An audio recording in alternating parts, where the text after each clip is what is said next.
हमारे Hindi story YouTube channel में आपका स्वागत है।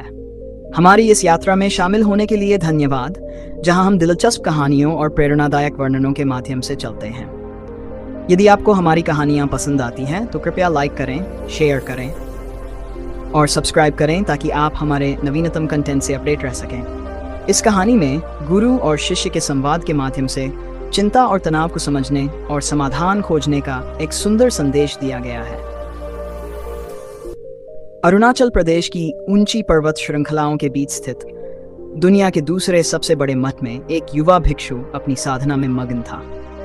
मठ का वातावरण अत्यंत शांत और दिव्यता से भरपूर था, जहां लोगों को जीवन का सत्य और आत्म शांति का मार्ग प्राप्त होता था। एक दिन मठ के प्रधान भिक्षु ने उस युवा भिक्षु को अपने साथ देश भ्रमण पर चलने का निमंत्रण दिया। युवा भिक्षु ने गुरु का आदेश सहर्ष स्वीकार किया और दोनों अपनी यात्रा पर निकल पड़े। उनकी ये यात्रा ग्रामीण क्षेत्रों और छोटे छोटे शहरों से होकर गुजरी, जहां उन्होंने अनगिनत लोगों से मुलाकात की और उनके जीवन की कठिनाइयों को समझा। वे जहां भी गए, वहां के लोगों को अपने ज्ञान और अनुभव से जीवन की कठिनाइयों का सामना करने का साहस प्रदान किया। एक दिन अचानक आसमान में काले बादल छा गए और भयंकर तूफान के साथ बारिश शुरू हो गई।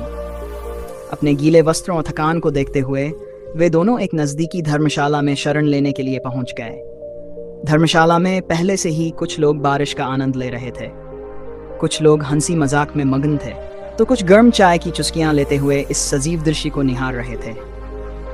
लेकिन धर्मशाला के एक कोने में बैठा एक व्यक्ति गहरी चिंता में डूबा हुआ था। वह धर्मशाला का प्रबंधक था और उसकी आंखों में जैसे एक अनसुलझा दर्द झलक रहा था।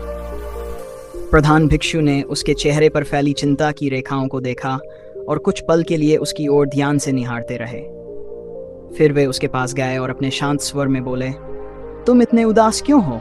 इस सुंदर मौसम की खुशियां तुम्हारे दिल तक क्यों नहीं पहुंच रही? उस व्यक्ति ने पहले तो भिक्षु की बातों को टालने की कोशिश की, लेकिन भिक्षु की करुणामयी दृष्टि ने उसे अपनी पीड़ा साझा करने के लिए प्रेरित किया। उसने भारी मन से कहना शुरू किया, मैं जितना भी मेहनत करता हूँ, फिर भी मेरे काम में कुछ न कुछ कमी रही जाती है। मेरी इतनी कोशिशों के बावजूद मुझे ऐसा काम नहीं मिल पा रहा जो घर की ज़रूरतों को ठीक से पूरा कर सके।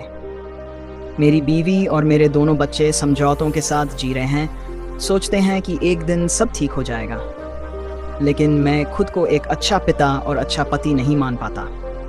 इस परिस्थिति में कैसे शांति से रह सकता हूँ? इस व्यक्ति की बात सुनकर युवा भिक्षु को भी उसकी समस्या वास्तविक लगी।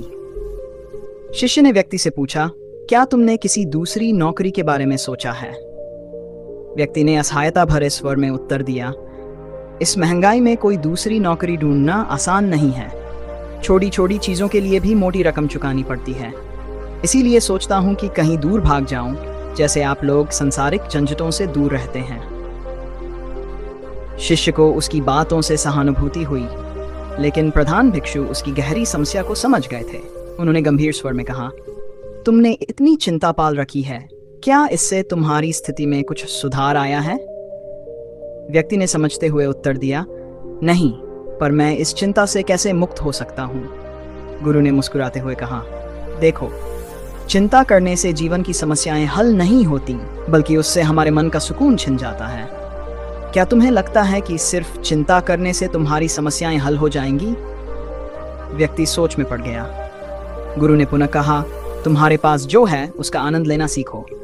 अगर तुम अपने वर्तमान का सम्मान नहीं करोगे तो भविष्य में भी संतोष नहीं पाओगे।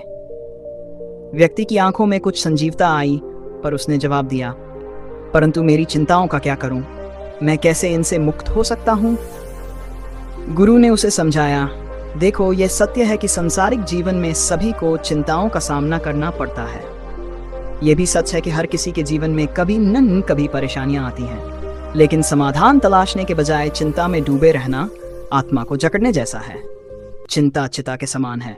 हर बार जब कोई चिंता आती है तो हम इसे अपने मन पर बोझ बनाने के बजाय इसका हल खोजने में लग जाते हैं। ऐसे ही तुम भी अपनी चिंताओं को खत्म करने का प्रयास करो।